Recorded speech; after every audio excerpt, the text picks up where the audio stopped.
Hi everybody and welcome to the high-grade Universal Century Thunderbolt Bandit Flower RX-78 Atlas Gundam.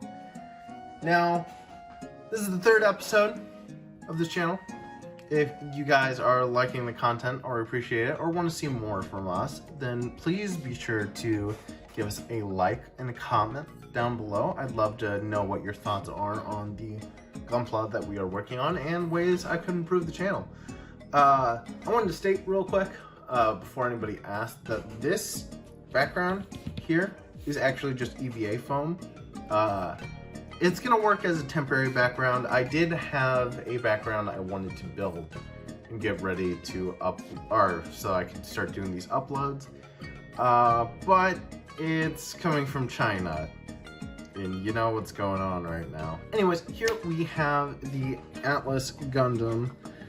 So you might notice something about this. Like, wait a minute, it's clear and glittery. I don't know if yeah, there you go. It's clear and glittery, and it's got all sorts of crazy stuff going on. Well, this is actually, got a piece of the runner from the Zaku 2 over here, so. This is actually the theatrical version, meaning, or at least from my understanding, no, don't crucify me if I'm wrong, this is a kit that you could buy at the theater when you went to go see the movie. I really wish I could have went to one of those, but I didn't know about Thunderbolt until well after it had come out. Now this kit, I really like it. I like it a lot. This gun though, I don't know if you can see that in the wrist. The wrist really hasn't held up very well over time. I've had this kit for a minute. Let's see if we can get this apart real quick. Let's go of your anger, Anakin. Butthole. Oh, it's because it just comes out like that. Great. Alright, so.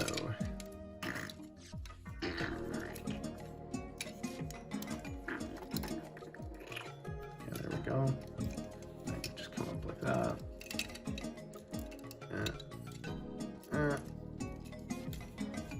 Okay. Get him in kind of like a normal position here so we can really talk about him.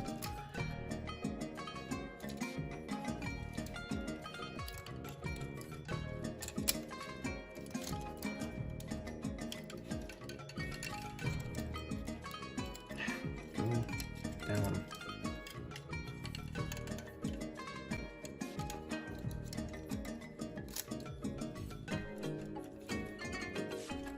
Get this over here. Get this over here.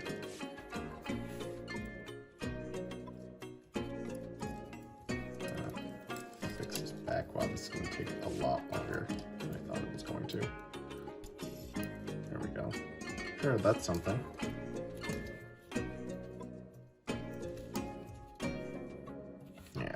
That's a pose. Alright, so here we go. Now, I want to say a few negative things about this real quick and get them out of the way. So this glitter plastic is cool. It's neat and all. But it's very fragile. It very much feels like if you put too much pressure on it or if you cut it wrong that it will crack the plastic. But other than that, I wouldn't be too worried about it. If you don't like stickers as well, this guy is Sticker City. All those little circles over there are stickers. The yellow markings on the chest are also stickers. Yeah, we got more over here. And I don't know about you, but these round stickers, like, they never quite work the way I feel like they're intended to. These things can also be a little bit floppy, which is why I kind of had him, you know, with this on his, or in the Wave Rider form. I think that's what it's called, right? But let's go ahead and get into it. So this guy, articulation-wise, is pretty friggin' solid, my dude. I believe that, okay, no, I was wrong. I was about to say that this joint right here twists, but I guess it's been a while since I've handled him. Now this guy actually does have the double jointed feet. So you have like the joint that connects to the ankle there, but you also have the foot, which kind of just gives you more mobility here. Oh, forgot these stickers right here. My arms are also stickers. Now weird thing about this guy, right? Here's his beam sabers. They're up here. I don't really know why. They don't really lock in there either. They're just kind of in there. And I mean, that might be cool if you were able to like see in there a little bit better, but you really can't.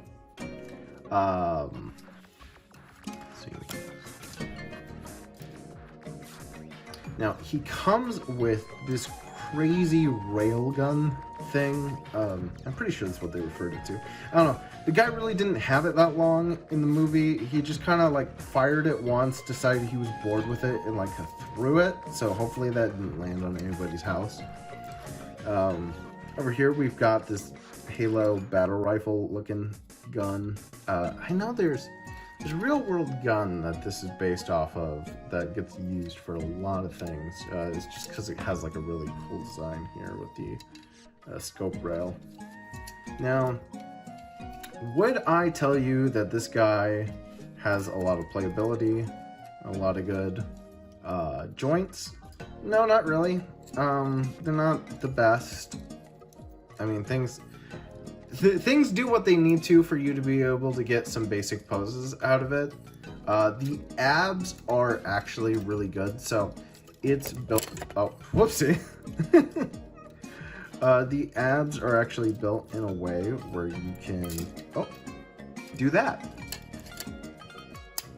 So actually, that is a good point here. So if you can see right here and right here, there is no connection in between the abs and this. It's actually just this little spinal column thing back here holding it together. But the idea is that you can get it like this, so that way you can put him on the wave rider and, you know, he can look off of it like it's a boat. Like he's majestic or something. Here he goes.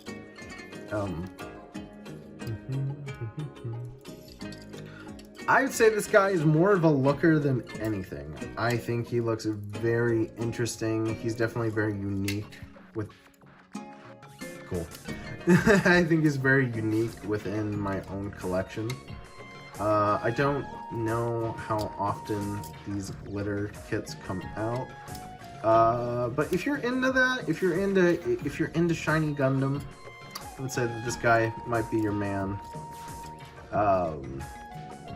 I think I prefer him better with a surfboard. I think he looks a little weird with these things just kind of hanging out behind him, you know what I mean? And they're not, what are they called? Funnels? They're not funnels or anything. They don't come off of them. They don't shoot. They're literally just big surf sticks, I suppose. Details, okay.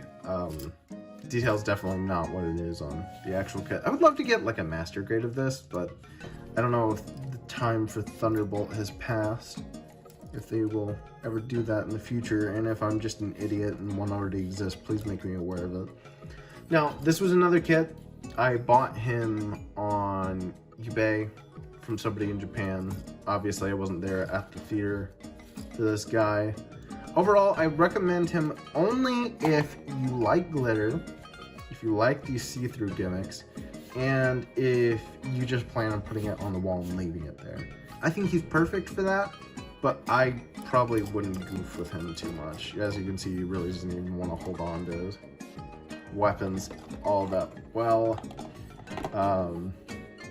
It's really about all I got to say about this guy. Is he's a pretty little boy, but I wouldn't goof with him too much. You know what I mean? That's about all I really got to say about this guy. If he looks interesting to... Move your gun out of your face. If he looks... Thank you.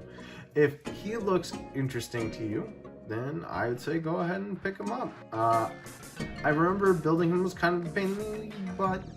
Didn't really appreciate it very much, but once he was done, he looked great up on the shelf. So I want to thank you guys for watching this video. Give it a like if you like it. If you have any suggestions on how we could be doing things better, please leave them below. I love criticism. I think we're gonna shoot for this. We're gonna do 3 videos a week, do one on Monday, Wednesday, and Friday. If that happens, that happens. If it doesn't, don't kill me.